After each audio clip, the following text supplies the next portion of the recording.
Hello and welcome to the Sun Leaders podcast. My name is Whitney Smith. I am the owner and attorney at Your Rental Property Attorney PLLC.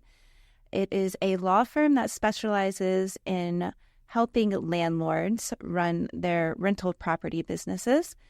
And I spend a lot of time, due to my firm's unique niche, focusing on real estate industry and leaderships. And so I've decided to focus my podcast on female leaders in real estate. And I also want to discuss the different aspects that those female leaders face. And today we are going to talk about transitioning, specifically what all entrepreneurs have to make the decision when they decide to go out on their own. And with me today is Deanna Barcelona. Hello. Hello, Whitney. Thank you for having me. Yes, I'm so glad you're here. And so Deanna is a mortgage broker, and you've been a mortgage broker now for how long? 3 years. 3 years. And this is your second career? Correct. And previously, you were an assistant dean for the College of Education at USFSP, which is my alma mater. Yes. And we were probably there at the same time and didn't even know it, right? I think so. Yeah, I was there from 08, 09 until I left at the end of 2020. So pretty good stint there. I was definitely on that there. Beautiful campus. Yeah, because I'm a second career attorney.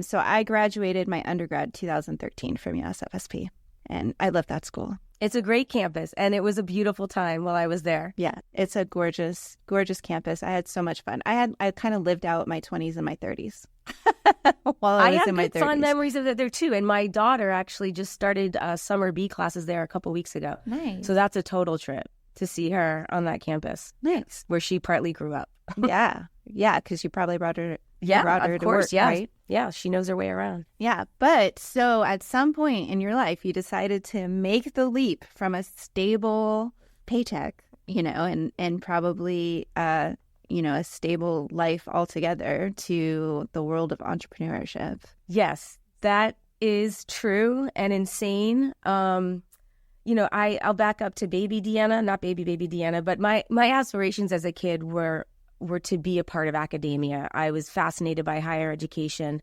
I knew fairly early on, even though I was first-generation college student, that I wanted to get a doctorate.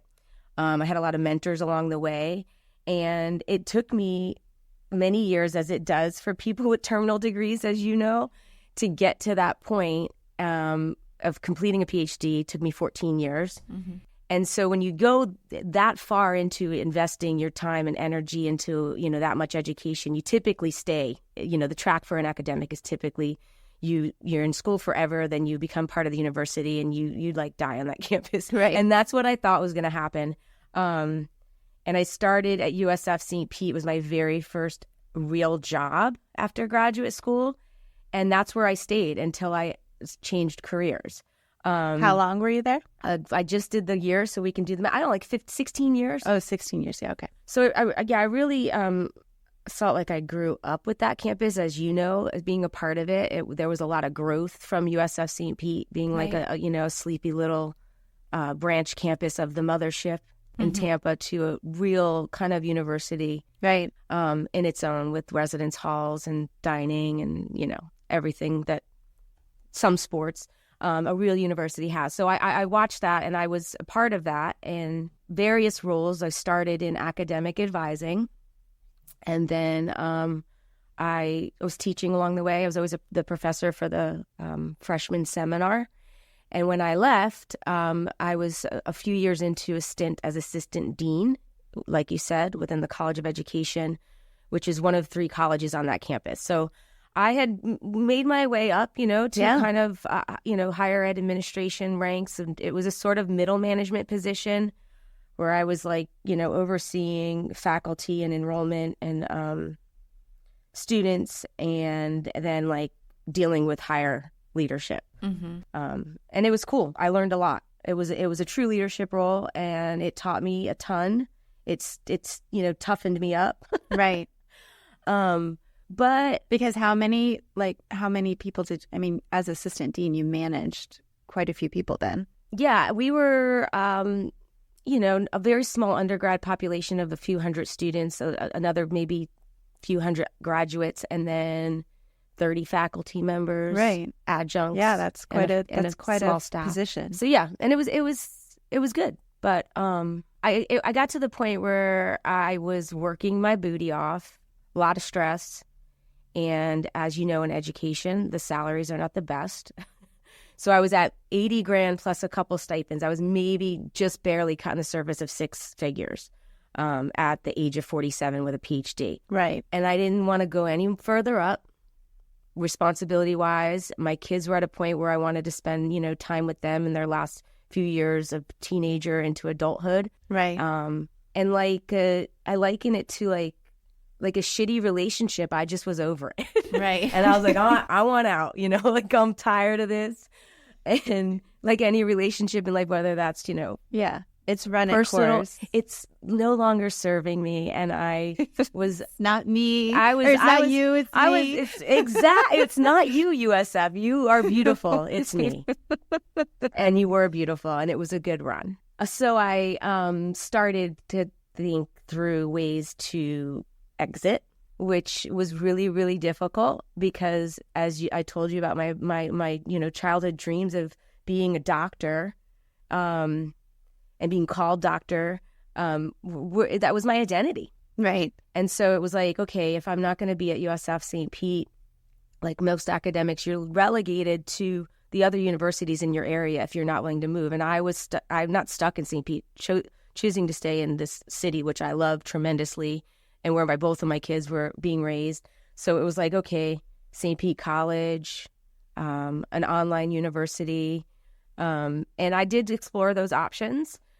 This was also during COVID, so it was a combination of looking to remove myself from the stress and also not show up every day somewhere. Right. 'Cause we were proving ourselves in multiple industries and jobs that you didn't have that we didn't have to. Mm-hmm. And I thought, I don't want to go back. I'm operating and I want to wake up and I want to do my yoga and I want to be productive and not get dressed and show up. I think a lot of us, it shook the world in that way. Yeah, absolutely. Yeah.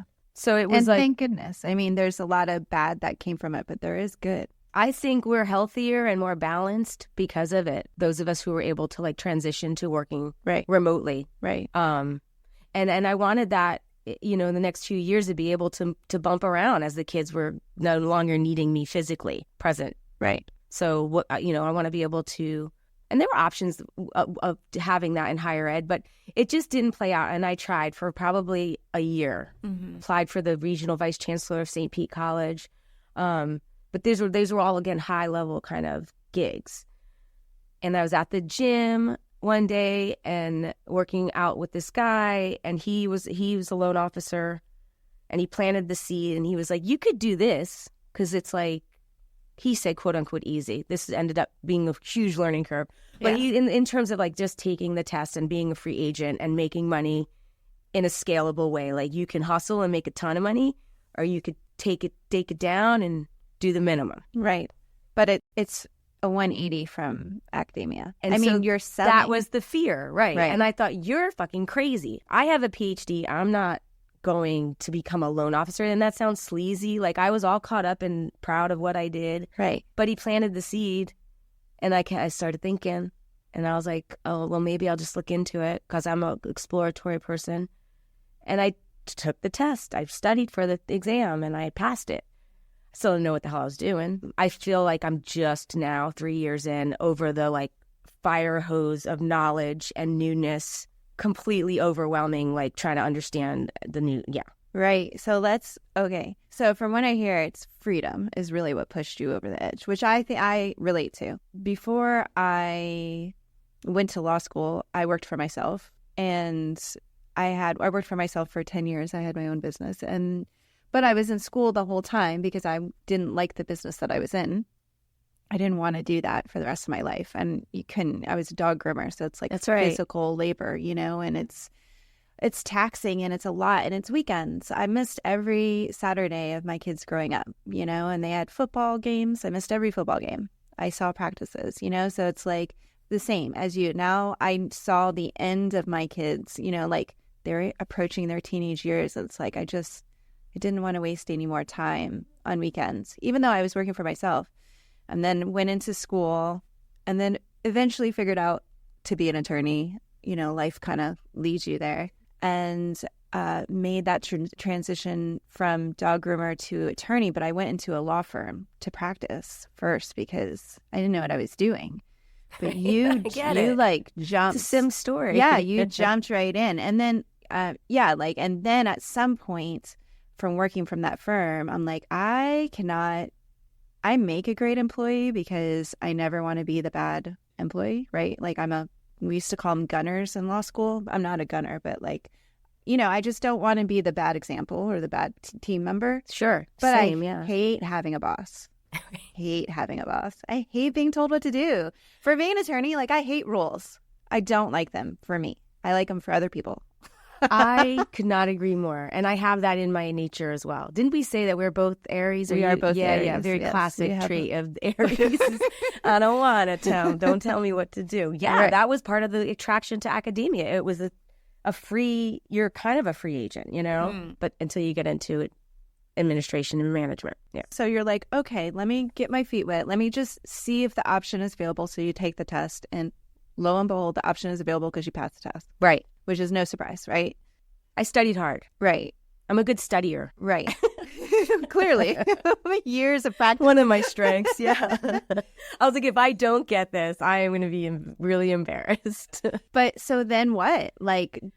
Did you leave USF right away, or did you kind of set yourself up for success, or did you jump all in and just say, screw it? That's a good question. I was scared. I was definitely scared, and I was doing it on the side.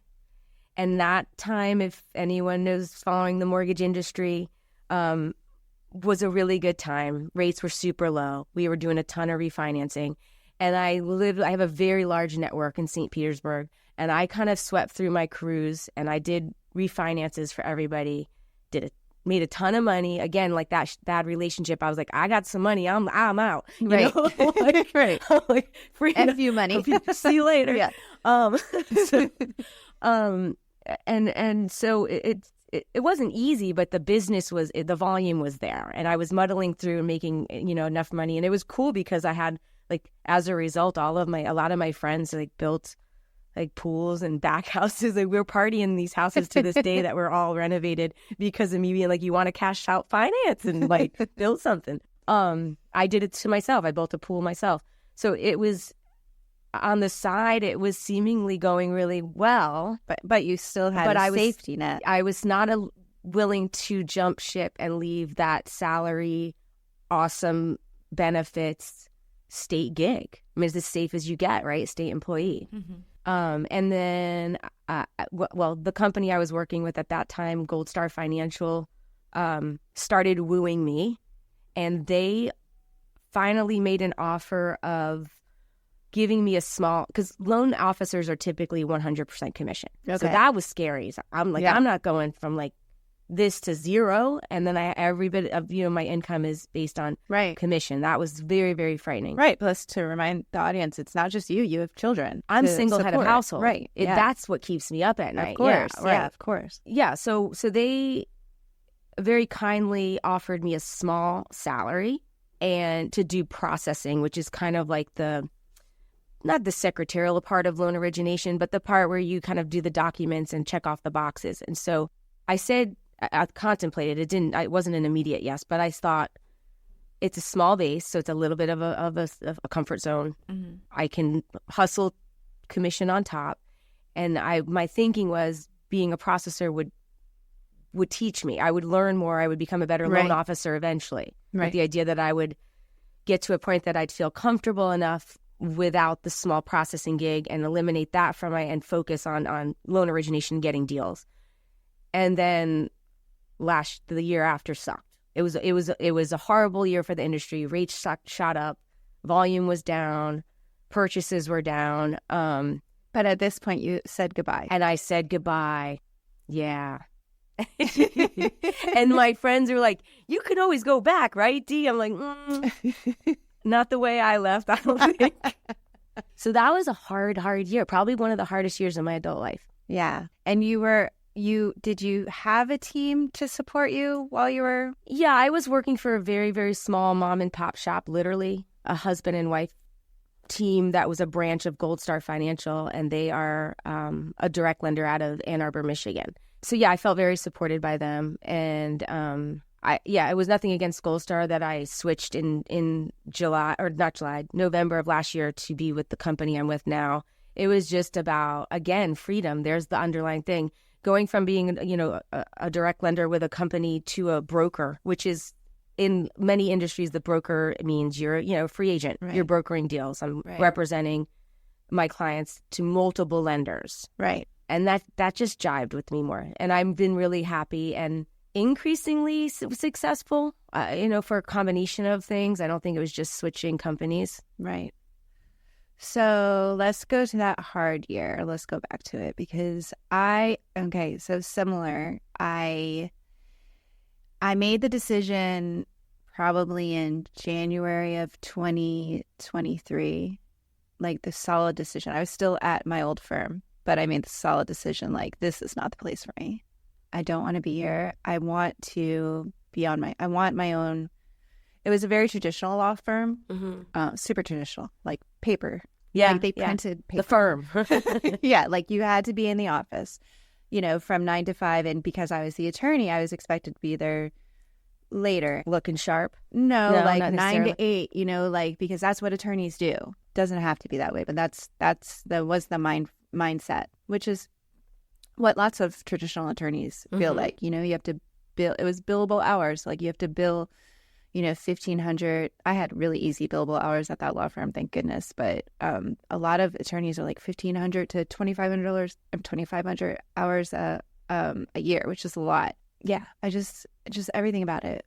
I knew I didn't want it. Tired. So like from January, but I was scared shitless, to leave. Yeah, because, I do know. Yeah, I take care of my dad. I take care of both my kids still, even though they're like, at this point they were adults, but like I still, one's in college, so I still like help support him a little bit when I can. And so what I did for those from January to July was just throw like myself into the research of like what it takes. I followed people who were doing what I wanted to do, which was a virtual law firm. I found all of the people that were doing everything that I was doing. Like I would DM them and ask them like, what systems are they using? And, I just like dove into the research. And then at some point I was like, all right, this is it. I made it July 4th, my Independence Day. So we just on purpose. Yes. That was it. So freedom. So I just celebrated our first year. Here's a fact. The longer a website takes to load, the lower its conversion rate is. What you probably don't know is that a 1-second delay in a page load can result in a 7% reduction in conversions. And if you reduce a page load time by just 100 milliseconds, it results in over a 1% increase in conversions. Improving website speeds directly impacts lead gen, rankings, and overall sales. Are you complaining about your website's performance? Contact Naaman Creative today at info@naamancreative.com or visit our website at naamancreative.com to learn how we make sure our clients' websites are running smooth. Yeah, when I jump ship, now it's just like, it's like all this buildup, and then you jump ship and it's like silent, like, oh shit. Yeah, it's scary. There's no going back. I burnt that bridge. There's no going back. We have a similar story. Yeah. I'm laughing because it's true. Insane. Yeah. And now it's like, well, there's no money gonna come in unless I get money. And how am I going to get these clients? Because I'm brand new. People don't know who I am. I don't know how to find the people. Like, so what did that first month look like? Steve Martin in The Jerk when he leaves this house and he's like, money. I could use money. Like, yeah. It's like, no, it was,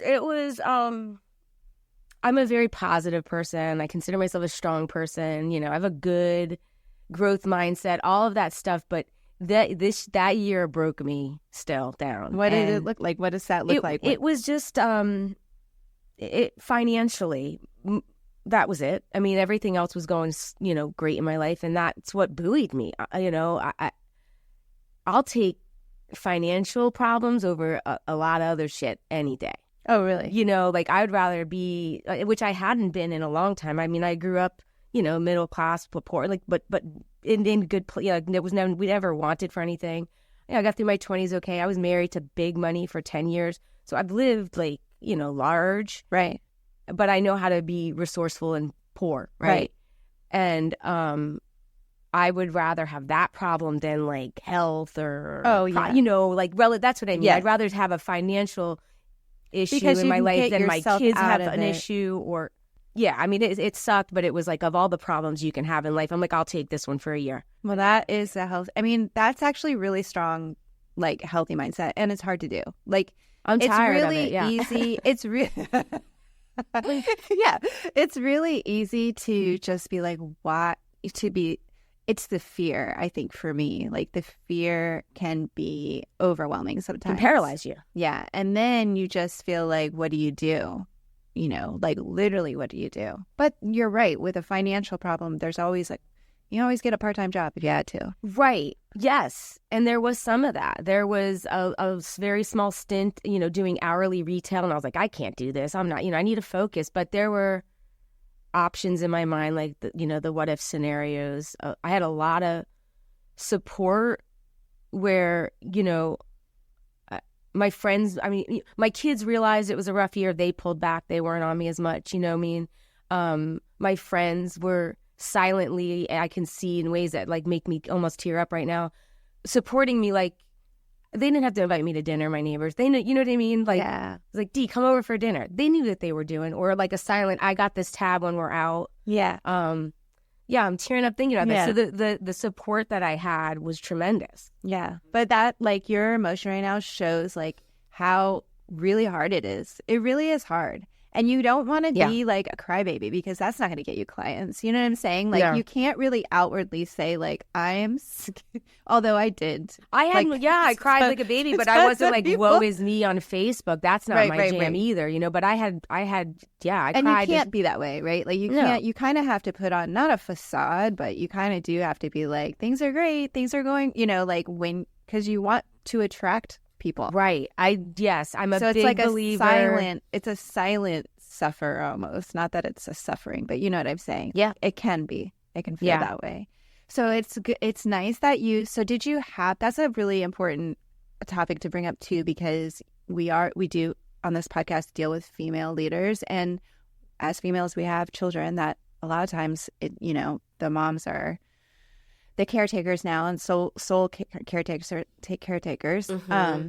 So did you, before you jump ship, did you have a conversation with your kids like, this is what I'm thinking about doing? No, they were very, very supportive of me, and like I said, they had when I was married to big money, so there's a safety net, which is an important variable, I think, for relieving some of my stress or giving me a little bit of, you know, balls to do this, is that I don't have to worry about them. Yeah. They come from the kind of family wealth that I don't have to worry about the car. I don't have to worry about college tuition. So there's a lot of big ticket items on a single mother's radar typically that would have put me over. I would have never done it.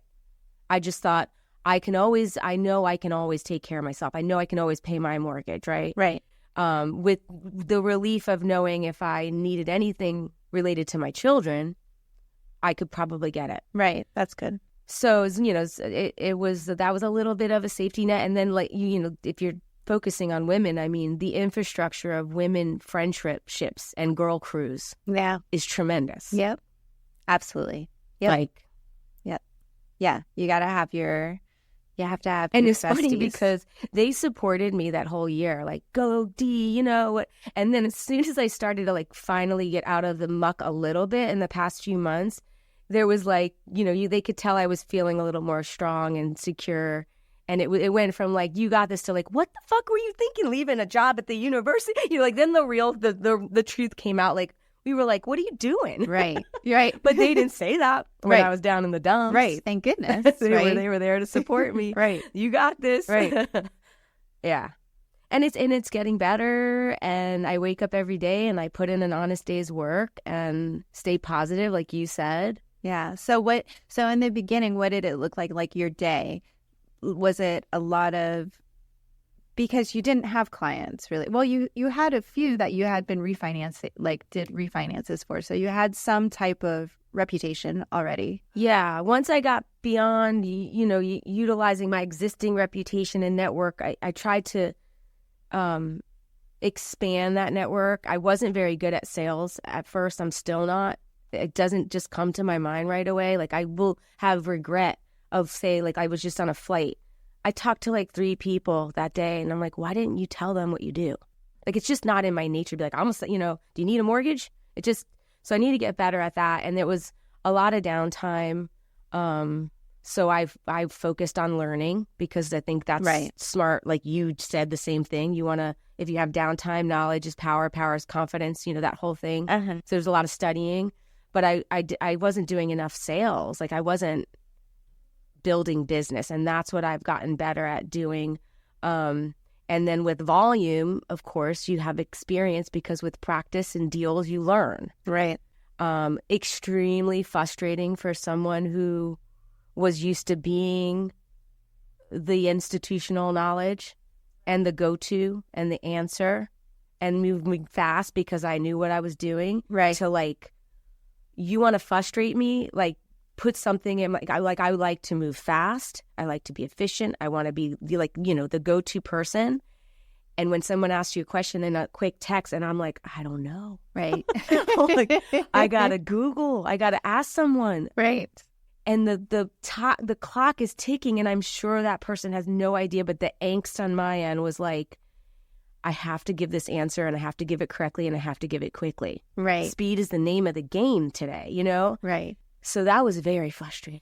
But I also think, which might be a comfort to people, when you're starting out in a transition and you're new, honesty really gets you really far. Like, being honest with clients, I've found, is like, I want to make sure I give you the right answer, and like, I feel like clients really appreciate that. You don't necessarily have to say, I don't know. It's just more like, let me double check, let me see if there's another path, whatever, to buy yourself a little bit of time to get that right answer, because you're important. only showing that you are going to do the best job that you can do by doing that. Yeah, and I think, did you share your story? Because it was hard to like say, okay, I've only been doing this a year. Like, you want to tell them a little bit about yourself, and then I would fall back on the professor thing. Where my confidence was I was a professor before this, like with some kind of clout. Like, I got you. Right. Like, what does that mean? You're smart? No, you're persistent. Well, no, that's better than dog groomer. No, it's really hard to be like, oh, well, I was a dog groomer. I love it. Well, not that, it's just very different than being an attorney. Like, it has no relationship. Like, did you have aspirations of being a lawyer always? Never. Not once. Where'd that come from? Christian. Because that's a pretty significant accomplishment. That's my boyfriend. Actually, I knew I never wanted to be a dog groomer. I stumbled into my mom was a dog groomer, my aunt was a dog groomer, and I had to raise my kids on my own, and I knew I could make almost as much money as somebody with a degree as a dog groomer, which I did. I actually made more as a dog groomer in my last year of a dog groomer and then my first year as an attorney. Wow. And you were self-employed too. So you were used to being your own boss. Yep. And in business for yourself, which is a whole nother like little things like taxes and insurance and all that stuff. I've had to learn along the way. Yep. I had all that. I made all those mistakes already in the salon. I had employees. I had sales tax. I sold retail as well. It's a lot of knowledge to, And then, but I knew I didn't like it. I love dogs, but dogs don't love groomers, So it's like not the same. We're not just playing. Your dog groomer is working really hard, and she gets bit on and pooped on and peed on, and everybody wants everything done It's correct. physical, like you said. Yeah. And like no one brushes their dog. No one brushes their dog. So I actually wanted to go in the CIA. And I pretty much went, I took Arabic for 2 years. I did all the things. Wow. And I was, it was either that or diplomacy. And I graduated and was going to put in my applications for everything. It's a really rigorous application. It's like the military. You get stationed in DC for 2 years, and then you go to whatever Super country cool, they though. show you. Yeah, but I wasn't really thinking because my daughter was 16, and when you're a girl and you're in your teens, it's tough. And I couldn't move my kids. Once I graduated and it got really real, and like I learned Arabic, not Mandarin Chinese. So like we weren't going to like a stable country. Yeah. If I made it all the way through, So, which I loved the idea. Like I wanted idea to be too. Claire Danes and like in whatever that show was, Homeward Bound. Yeah. What was that show? Yeah. Homeland. Yeah. That was my Badass. not with the drug problem, but not with the pill problem, but so I didn't do it because my kids always came first. Yeah. And then I just took a couple of years, and my whole college career, What was your undergrad degree at USF St. Pete? Political science. Okay. Yeah. So my all of my professors that likes me, like that I did really well in their classes, they always told me to be a lawyer. Dr. Smith, he was, the guy that I totally look up to. Like I think about him all the time. Told me to be a lawyer, and I just like people. You are told that when you're like an asshole. Yeah. Like you really like know when how you're to argumentative and like you Yeah. did like to debate. I loved to debate and so I just took it kind of as an insult. But then my boyfriend was like, "No, you really should do this. You're very much, you think like a lawyer." And so I decided screw it. I'll just take the LSAT and see what happens. Same kind of thing. They throw it out there, right? Yeah, and once I got into law school, I was like, "Oh yeah, I am this person." Like this It is found how you. I think. Yeah, like they teach you how to think in a certain way, and I already think in that way. So it actually works out, and I love it. I really do love it. Like it was great, but I don't know how we got on that topic. I asked if you wanted to always be a lawyer. Oh, if I want, yeah, no, yeah, because that's a very common, kid dream. Lawyer, Attorney, doctor, whatever. Yeah. When I was a kid, I wanted to be a writer, and attorneys write a lot, so that makes sense too. I see it. still want to write a book one day. But, so we're getting way off topic. Sorry. But, so now you feel like, 3 years and you feel, because I'm on my first year and I don't know I guess I feel more comfortable than I did last year, but I'm still like the path ahead of me. I have really big goals. Like I want to eventually sell in 10 years. Now it's 9 years, right? Mm-hmm. And so it's like it feels so far away still, and I don't understand certain things about the business part. Like the attorney part, the legal stuff, I understand. And I feel like I really have a good grasp, and I am headed to like board certification. That's where I want to go. But for the business part, it's like, how do I get that next attorney? How do I get an attorney under me? How do I get a paralegal under me? How do I hire my legal assistant full time? So like with you said that now it's been 3 years and you're feeling like you're over the hump. Yeah. And unlike you, I do not have those aspirations of growing like to the point of beyond my own business. And that's part of the attraction to it. I see my next 10 years as the kids are grown. I got a 16-year-old and then my daughter just turned 18. So, a couple years away from maybe them being out of the house and being able to do this loan origination, being a mortgage broker on my own terms and it doesn't take much to have, a few deals a month to pay the bills. I'm not trying to be a millionaire. I'm not trying to get other loan officers under me. That's all of what I left. Like I want the next 10 years to be like a home stretch of like working on my own time to maintain the household, with the bigger picture for me, or the bigger goal, like you building a firm and then selling it, is to use the knowledge that I've gained in this new career to build my own real estate portfolio. Right. Then I'll be hitting you up. Right. Yeah. To, to capitalize on what I've learned, to get some rental properties and to retire. And to retire with passive income. Absolutely. And really, truly path of least resistance. Those are that is my goal right now. And then I envision, the 10 years after that, bouncing around in the world. And I love that. And being, I didn't talk about what my degrees were in, but I'm an anthropologist by training. So I love new cultures. I love I love to talk to strangers. I love to, be lost in a city. So that's what I want to do. And I think that's important. I don't know if you've listened, but I had a guest, LaDonna Smith, and she has a method for mentorship where she asks people, what do you envision your perfect day to be like? And first you should think of what you want your day to be like, and then build a life around that day. Oh, that's which brilliant. is essentially what you're doing, what you're describing, right? Like, what you want your day to be like once you can build up to have that day, right? So like, and I agree, like my goal of selling the firm in 10 years is because I don't want to be working. I want also to be a landlord myself and travel the world and have I like the path of least resistance. Yeah. Like yeah. So at this point in your career, you feel like you have your feet on the ground where you're walking towards that. Yes, I think last month in June, I had the biggest month I've ever had since I've been doing this. Awesome. So that's great. But, and it was more than I needed, so that if I can repeat that, I'm good. Yeah. I'm not there yet. I still wake up and not stressed, but all I can do is, like I said, put in an honest day's work, give my all, and go to bed and, sleep peacefully because I gave it a shot.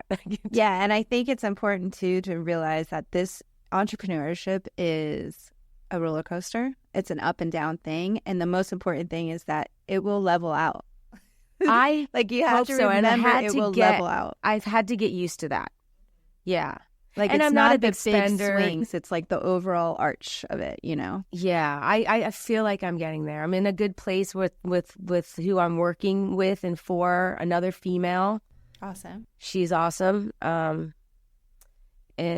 we jive together, which is important, to have a mentor and boss, whatever you call it, that supports you. Yeah. I mean, I do, and I think it's unique when it's females find other females because we understand each other, in a way that just... Yeah, I'm very happy with where I am. Just got to do more of what I'm doing. So do we pitch? Because if anyone needs a mortgage... We do, and we're coming to that time. Oh, good. I know, transition. This podcast... Forgot, I'm having fun. I know. I'm so glad that we actually did it this way because this is different and it works. And I would love to have you back so we can... Because I feel like we just touched on it. So, dive in a little bit deeper. But yeah, so where can everybody get a hold of you? Okay, so I am with West Park Mortgage.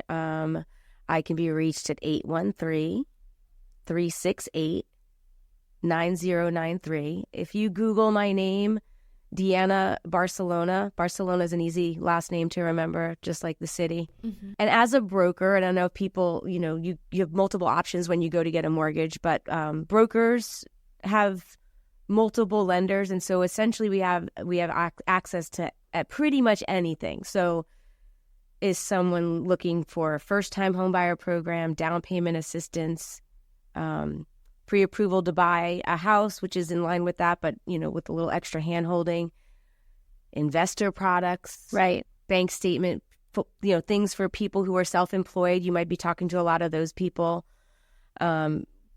Pretty much whatever you can think of. So. Yeah, and I think that people should follow you because I think your posts are really informative. Like I saw your post yesterday about the difference between paying rent for a certain amount of time to save 20% as opposed to just having someone like you find them a down payment program and jump in right now, and like that you will actually save money and have more equity. Yeah, I mean, everyone knows this, and you know this. Real estate, it's been a winner in return on investment for like 90 years. Like 1 year in the 40s, I think it dipped, or there was a dip, but it's a very consistent, safe bet. And I finally have kind of embraced, I should say, I'm not an academic advisor or professor anymore. I'm helping people in a different way. because I'm really driven by making a positive difference. So if I can get somebody into a house for like hardly anything and start building wealth, that's what I have to think about, not the the sales pitch or it's the big picture. Yeah, the bigger picture. And the best I ever did, and here's a story that maybe will inspire people to at least think about starting the process of pre-approval or getting some sense of baseline data like you and I have talked about whether you're mortgage ready or not, is the record I hold of getting somebody into a house was just under $250. Incredible. It was insane, perfect storm. So don't think I can repeat it every day, but I got a couple who was making enough money to qualify with a combination of down payment assistance program, and the realtor got a seller concession, and that combination got to the closing table, and the check that they had to write, or it was a wire, was like $240 something. That's awesome. Now that's cool, That's like people cool. don't think that's a possibility, but it is. And I will get really damn creative, and I like to advocate. So that's where I'm kind of focusing now, is using those transferable skills. We didn't talk about that. I know we're almost wrapping up, but the skills that I had as, in my prior career of teaching, of advocating, right? Yeah. Those kind of things. Yeah.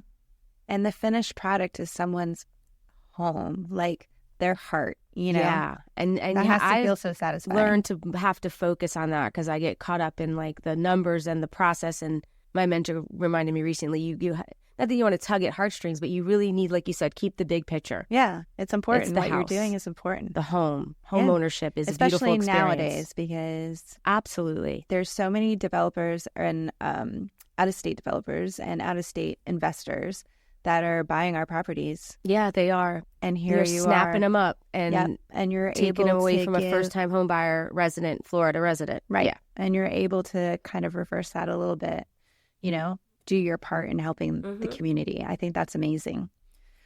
Deanna, it was so much fun. It was a blast. Thank so much you. fun. I know. I've my first podcast ever. I know. And maybe you'll be back. Okay. Okay. Sure. All right. Thank you. All right. Bye. Bye.